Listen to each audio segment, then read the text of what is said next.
itu tidak hanya berarti keinginan memiliki suatu barang, tetapi juga harus didukung oleh daya beli. Nah, oleh karena itu seseorang yang menginginkan suatu barang namun tidak memiliki kemampuan untuk membelinya belum dapat disebut sebagai permintaan. Nah, contohnya itu seperti kalian mau membeli handphone baru nih, nah tetapi duit yang kalian miliki itu belum cukup. Nah, apakah handphone tersebut bisa dibeli? Tidak. Nah, betul. Jadi dalam ekonomi itu permintaan tidak hanya keinginan saja, tetapi disertai dengan kemampuan untuk membeli. Nah, jika kalau kalian belum cukup untuk membeli handphone, nah itu kalian belum termasuk dalam permintaan.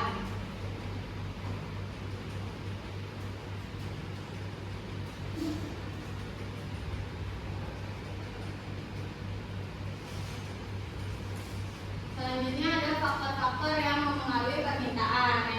Yang pertama itu pendapatan konsumen, di mana jika semakin tinggi pendapatan seseorang, maka semakin besar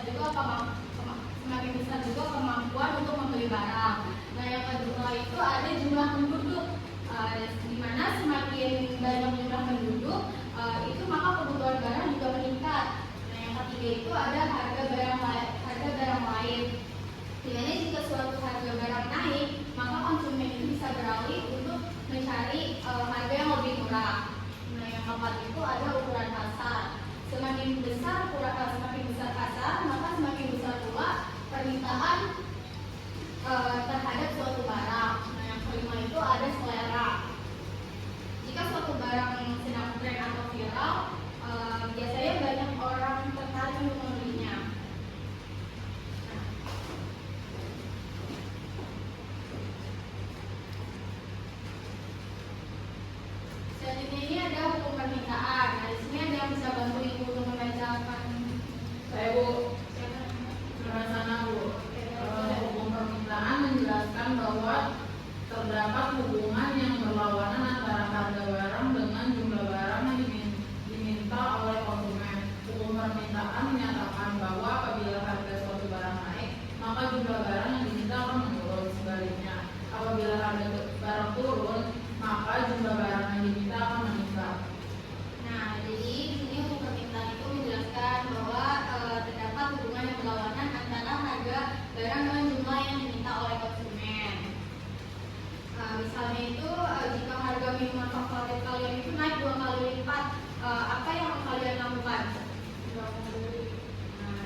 Nah, di sini ada pertanyaan studi kasus.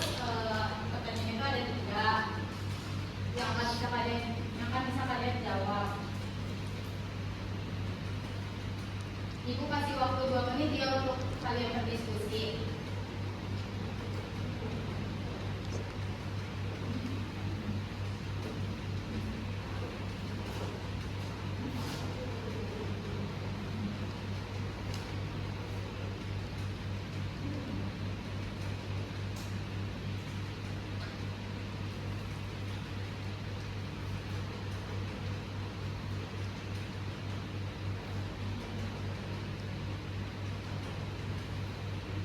Jadi sudah ada yang bisa menjawab belum? Sudah Bu, saya Bu.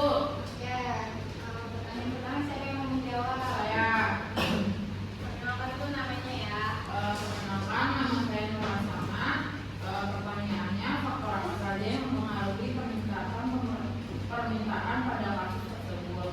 Jawabannya itu adalah faktor yang mempengaruhi peningkatan permintaan pada kasus tersebut adalah pendapatan konsumen Bu, karena permintaan saat menerima THR kemampuan masyarakat untuk membeli pakaian menjadi meningkat.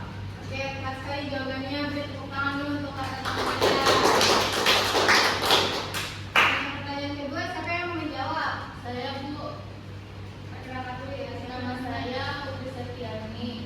Pertanyaannya, mengapa permintaan pakaian meningkat menjelang hari raya? Jawabannya itu permintaan pakaian meningkat menjelang hari raya karena banyak masyarakat ingin membeli pakaian baru untuk merayakan hari raya, sehingga kebutuhan dan minat pembeli meningkat. Oke, bagus jawabannya. Beri tepuk tangan dulu ya untuk kalian yang menjawab. Pertanyaan yang ketiga, siapa yang bisa menjawab? Saya Bu. Oke, Saya Aida. Menurut saya kesimpulan dari kasus tersebut itu ketika pendapatan konsumen meningkat, maka permintaan terhadap suatu barang juga meningkat, terutama jika barang tersebut dibutuhkan atau diinginkan oleh masyarakat.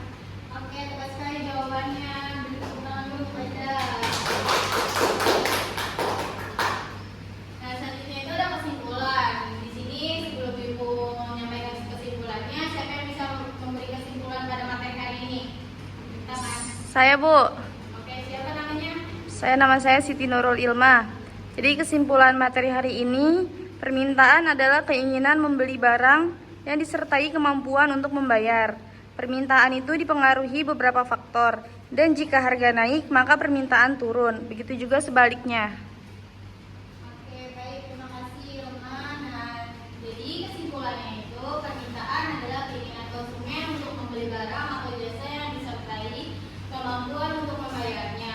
Nah, permintaan dipengaruhi oleh berbagai faktor seperti pendapatan konsumen, jumlah penduduk, harga barang, lain, ukuran pasar dan juga selera.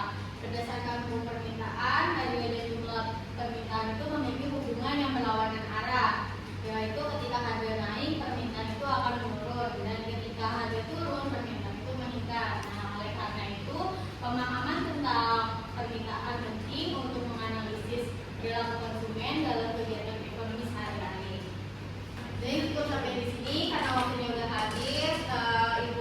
Sebelum Ibu tutup, Ibu berharap kalian itu dapat memahami materi pembelajaran hari ini dan kalian bisa lebih bijak lagi sebagai konsumen. Nah, baik sampai di sini ada yang ingin ditanyakan lagi? Oke, kalau begitu Ibu akhiri. Bila ada salah kata, mohon maaf, kurang lebihnya mohon maaf. Wassalamualaikum warahmatullahi wabarakatuh. Waalaikumsalam.